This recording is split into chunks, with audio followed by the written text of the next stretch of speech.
This episode is sponsored by Denzi Webb's novel When Robins Appear, which is available now, and the link is in the show notes. When Robins Appear tells a story of young love, past love, keeping secrets, and the agonizing decisions women may be forced to make about forming families, and how they all come together to impact the Earl family, Deb, Richard, and their teenage daughter Amanda. In the end, it's about how a crisis can challenge even the most loving families and how they are sometimes able to recreate themselves, even when the result is bittersweet. You can purchase When Robins Appear wherever books are sold.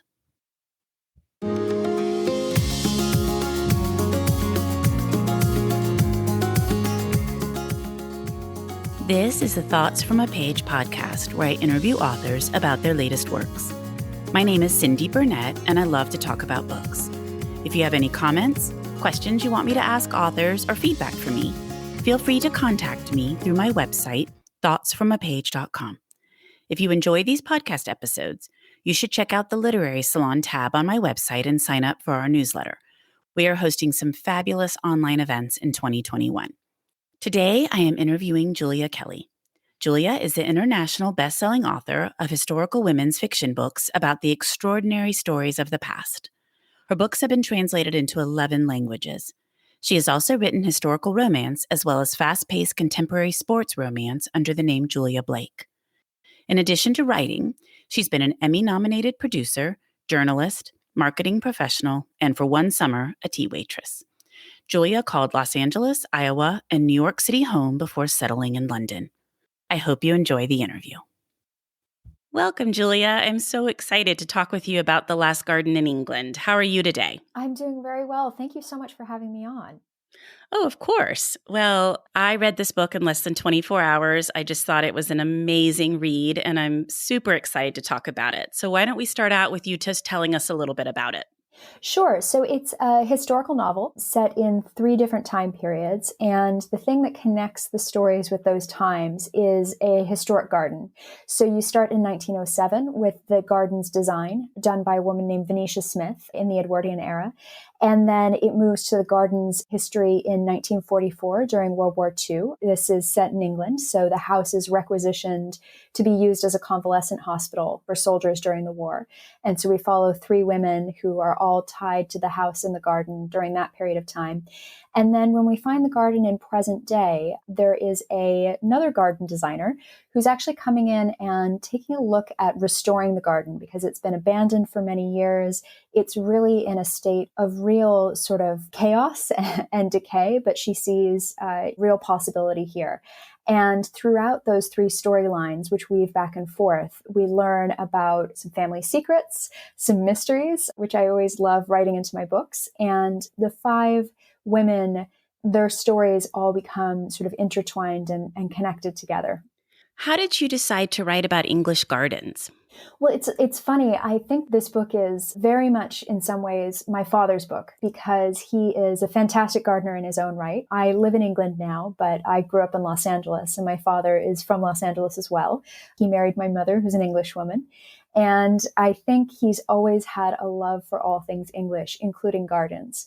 So when I was growing up, we always had a really beautiful garden, and we would go on trips, and part of going back to see my mother's family would be partially for that, and then partially we would travel around England. And I just saw these incredibly beautiful English gardens, including one when I was a child that I ended up actually going back to and revisiting for the research in this book. It's called Hidcote. And I just have always loved that style of garden, the sort of English borders with loose, beautiful flowers. And I just feel very comfortable in gardens. So I think in some ways I was drawn to it by that and my connection to my dad's side of the story. And I always am interested in sort of how we can talk back and forth to the past through history.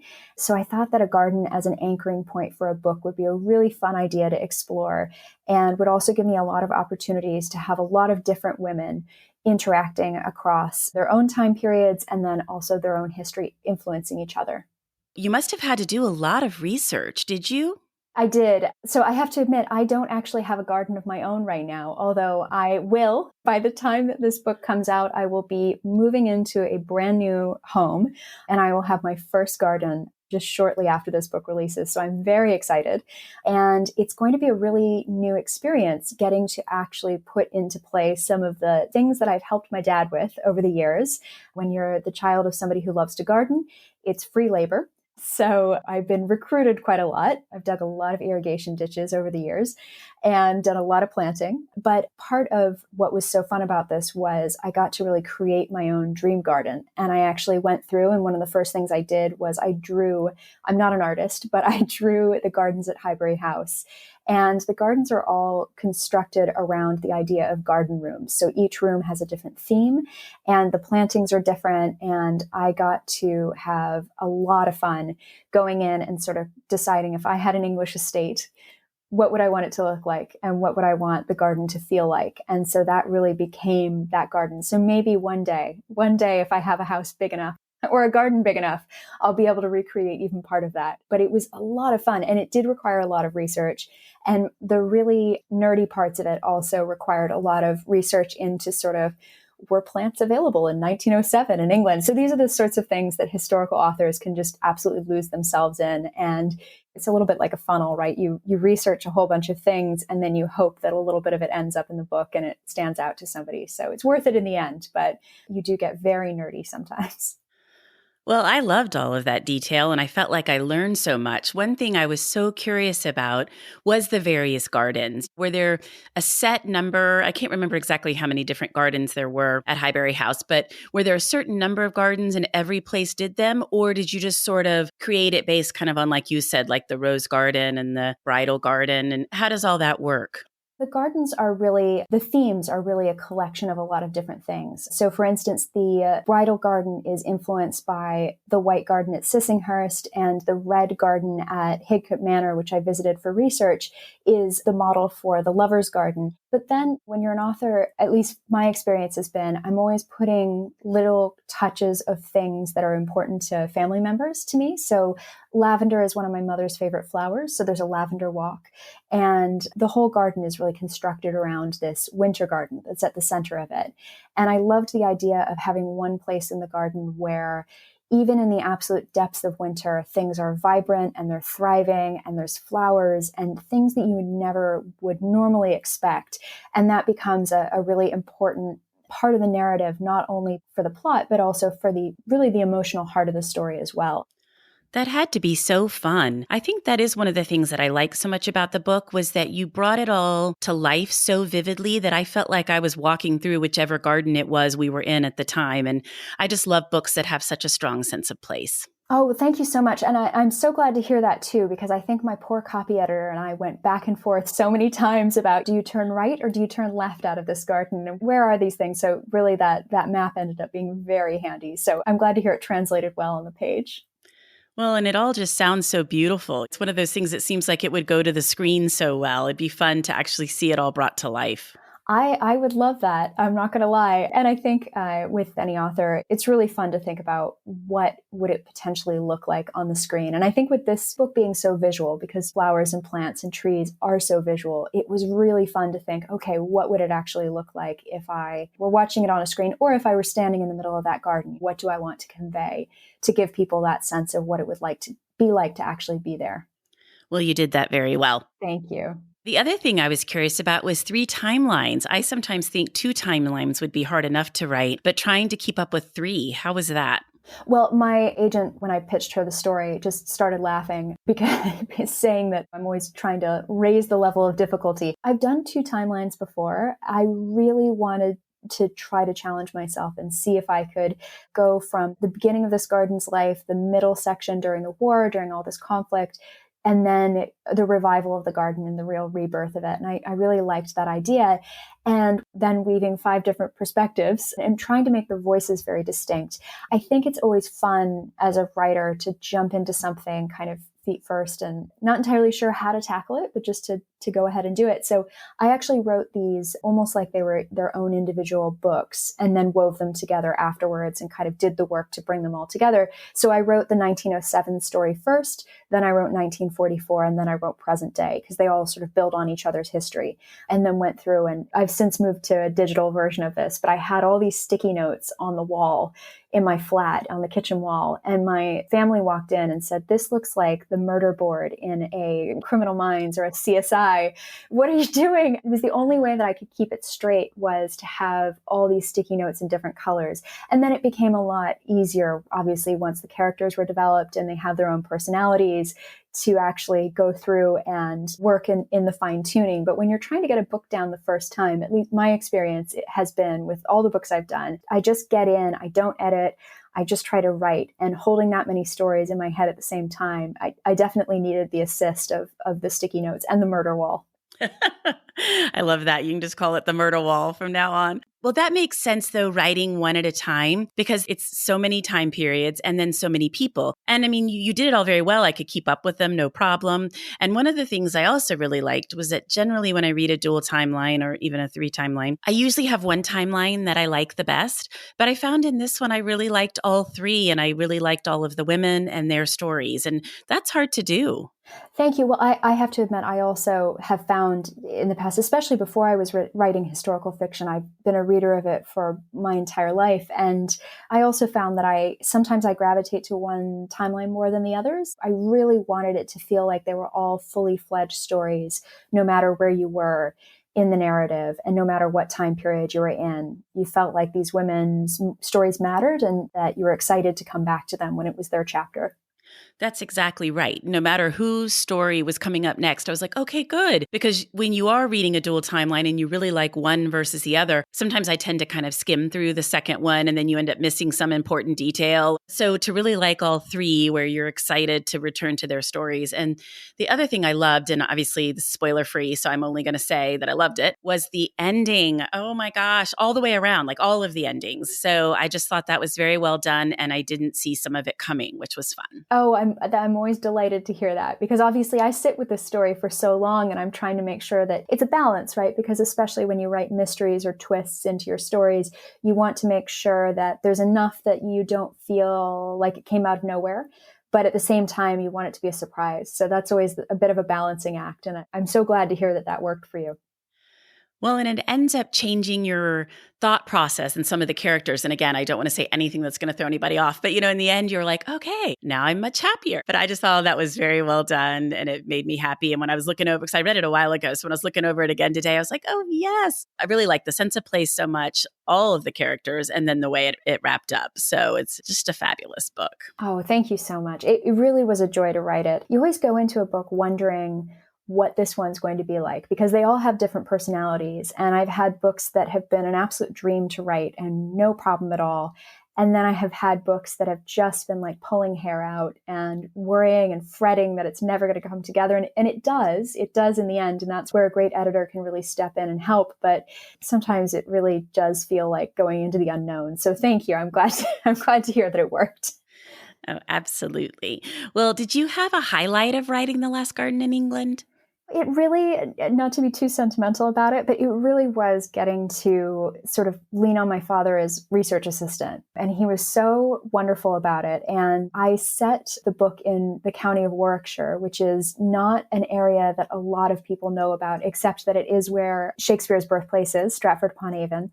And so I wanted to make sure that there were actual landmarks, but also actual gardens that I could work into it. So I've mentioned Hidcote Manor, and I went to a place called Kifsgate Court, which has been gardened by 3 generations of women, actually, all in the same family and is still open today. And a place called Upton House. I think it was used as an orphanage during the war, but it was also a place with a significant female garden designer who actually went through and did the grounds. So it really was a lot of fun to go through and research those places with my dad, and then also to have moments of texting him or calling him and saying, what was that flower that I really liked? I'm really bad at the names. What was it again? And we kind of run through the list and he'd say this one. I'm like, oh, great. Thanks.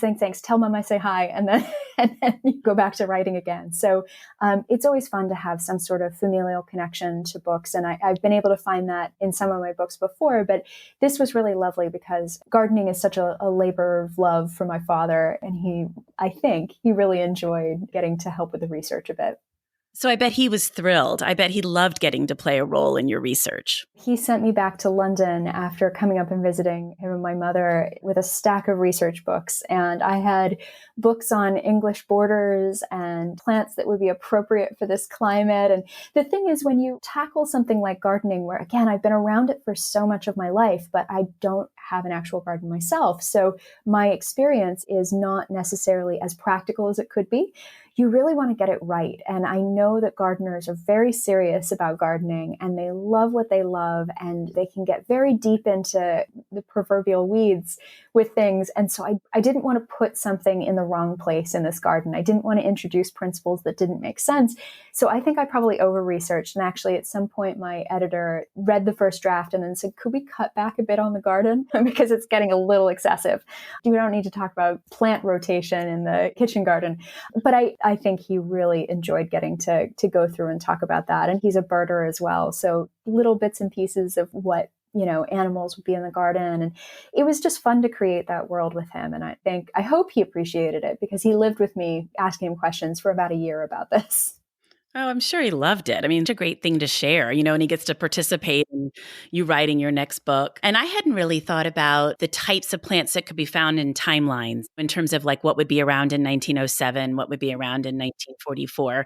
That's an interesting thought. I thought you did a great job of explaining when things would bloom and so the way the gardens were laid out. But I hadn't even thought about the aspect of making sure you included plants that would have even been there then. Who knew that so much that we know and we love, even just roses. So there's a whole group of roses called David Austin roses, and they are new developments. And we have so many of them in our own family garden. I couldn't use a single one because they are too new. And so it was kind of fun actually going through and realizing there's history to absolutely everything. It just is a question of whether you want to dig in and find it. And fortunately, with a lot of these things, there are historic garden websites, and there are also retailers who will tell you when a certain type of plant was first introduced or first identified, which was very helpful because again, you never want to get that email as an author saying, actually, I read your book, I really liked it, except you got this thing wrong. And even when it's a perfectly innocent mistake, sometimes you just have this moment of,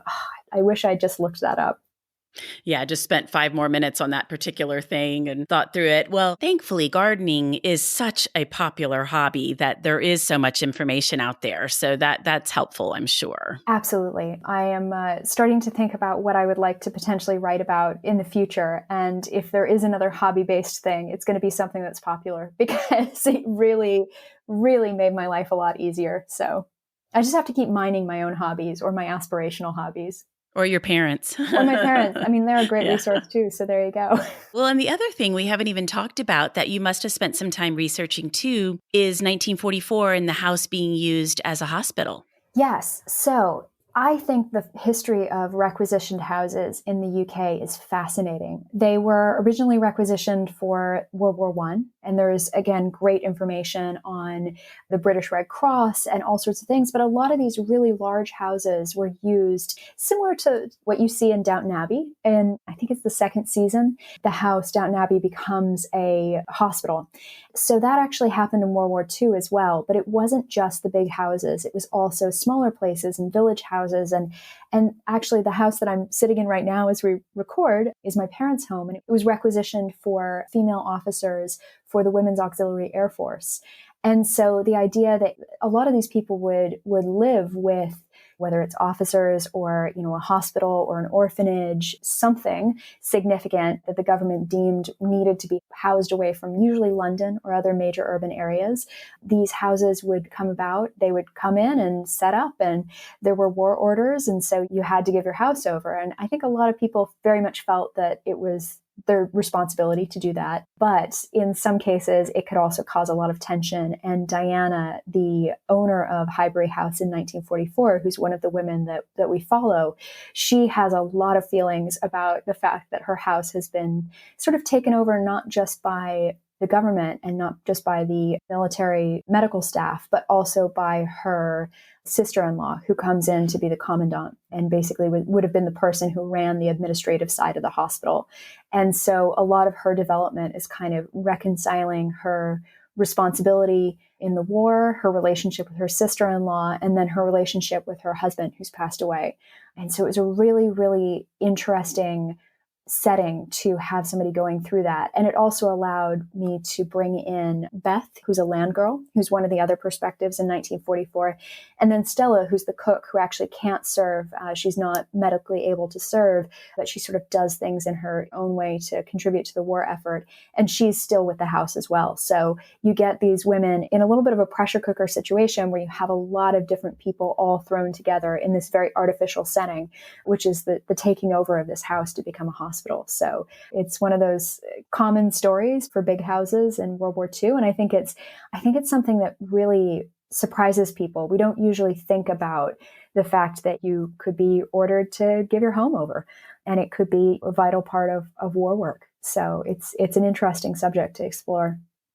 It really is. And I was thinking about Downton Abbey right before you mentioned it too, just because I think that's probably the most common reference that people are familiar with. But I think like Bletchley Park was that way, right? I mean, there were people living there before that house was chosen for spy work. And then you think of other homes for hospitals. Do most of the people occupy some small portion of the home and then the rest of the home becomes the hospital or the housing other people, whatever the house is taken over for? That's right. So usually the family, if they're still living there, would be allowed a set of rooms or a wing or some aspect of the house, and they would have their own staff. And then whoever was coming in would also be staffed. So within the book, I kind of talk about putting doctors up in cottages on the grounds, and they've got nurses stuffed up in the attic where the servants would be and all of that. And I think it's the still room becomes a surgery and things like that. So that people really were in every nook and cranny, and drawing rooms and ballrooms and dining rooms became soldiers' bedrooms, these long wards where you could have medical beds. So it really was wherever you could put people safely, they would do that. And yet you would still have children at home and families living in these houses. And obviously, usually a lot of the servants would have at that point in time, because of conscription, been brought in for war work of some form or another. And yeah, it must have made for very strange living quarters, but also a really interesting bringing together of a lot of different people from a lot of different walks of life. So yeah, it's a fascinating thing to write about because there's so much possibility there as an author. Well, it's a fascinating thing to read about, too. I really enjoyed that part. And then also just the idea that when they leave, your home probably looked nothing like it looked originally. I mean, I can remember somewhere reading about some of the damage that happened to some of those homes once people had left. And it would be kind of disheartening, I think, to have to sort of redo your whole home or be left with the mess without the ability to redo it. Absolutely. And I wish I could remember the name off the top of my head, but unfortunately I can't. There is a famous instance of, I believe there was a big house being used as an army training facility, and the lads got a little too raucous in their celebrations and part of it burned down. And so the idea that you would have given your home over and thinking, okay, we'll board up the good furniture. In a lot of cases, they would have put sort of false walls up to make sure that they were protecting plasterwork and valuable frescoes and things like that. But there's not much you can do when the place has actually been burned, unfortunately. So I think it really depended on who was in your home, how they treated it. And then if you were also on the grounds, did you get along? And I think some people probably did, and some people very much didn't. And it would have been a very mixed bag.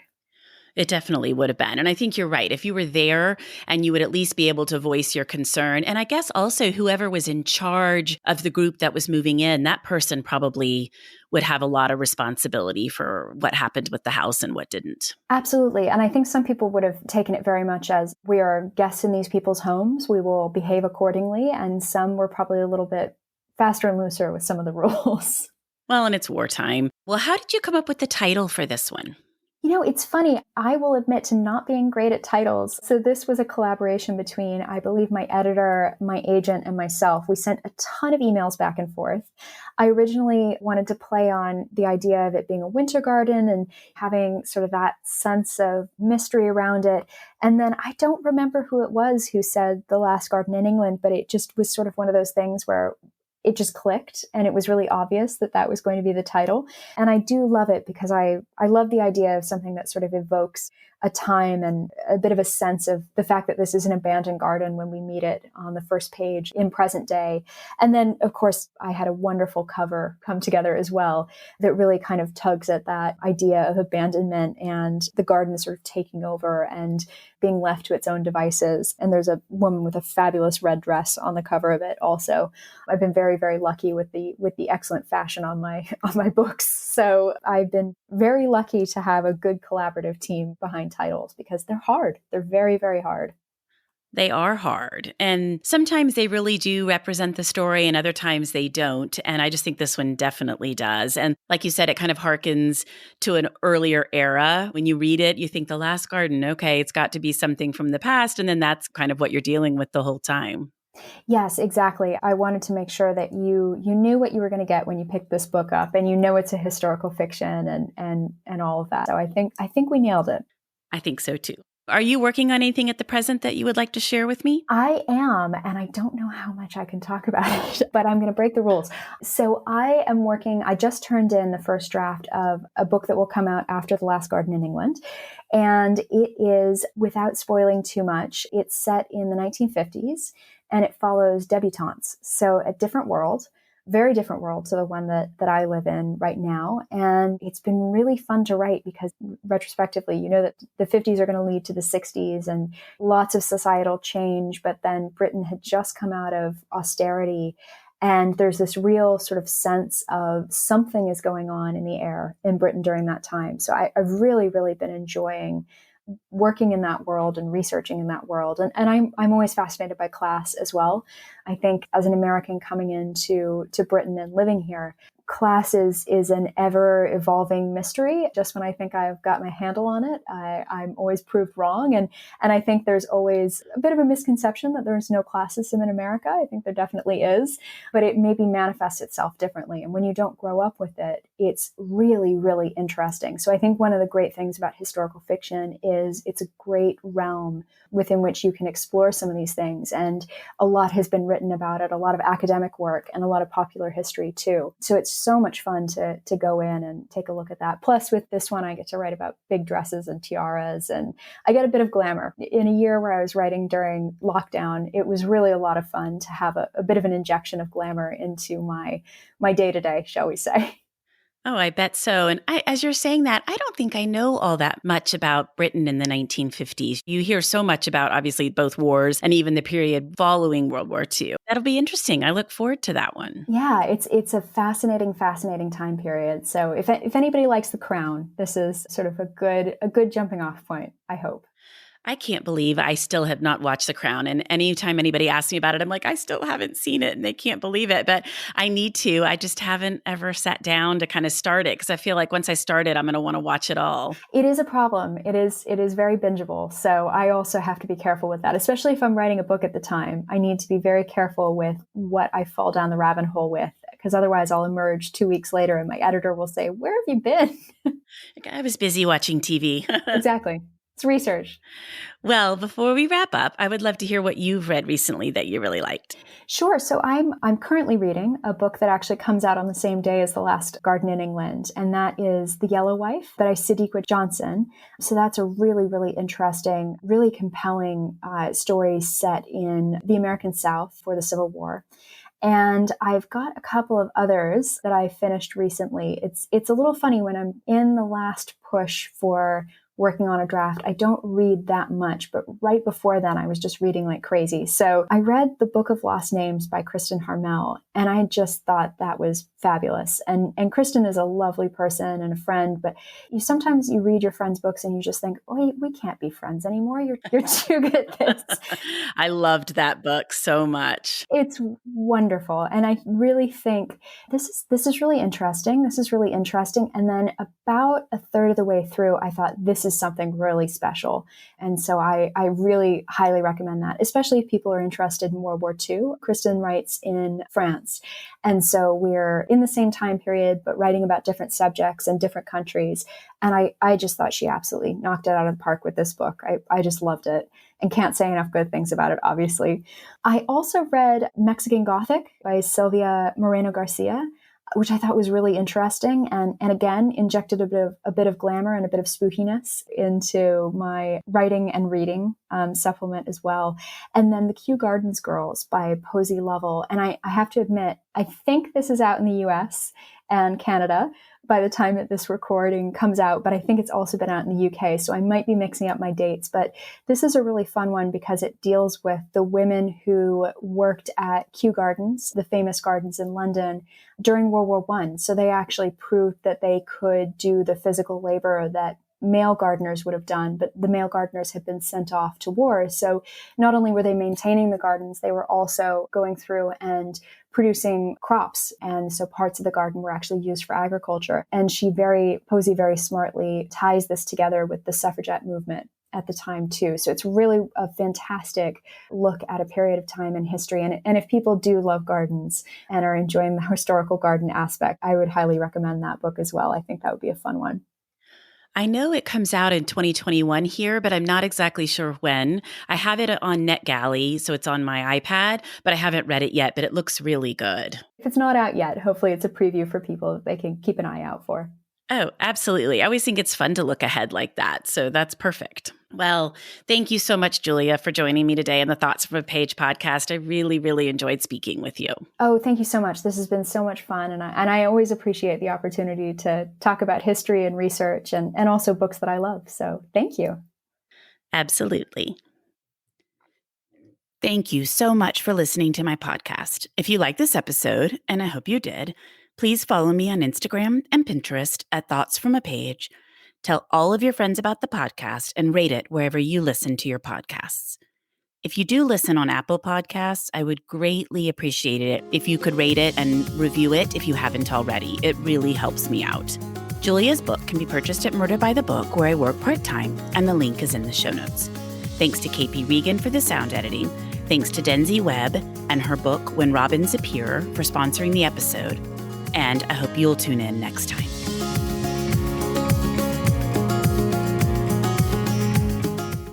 My name's Adam Sokol, and I'm the host of the Passions and Prologues podcast.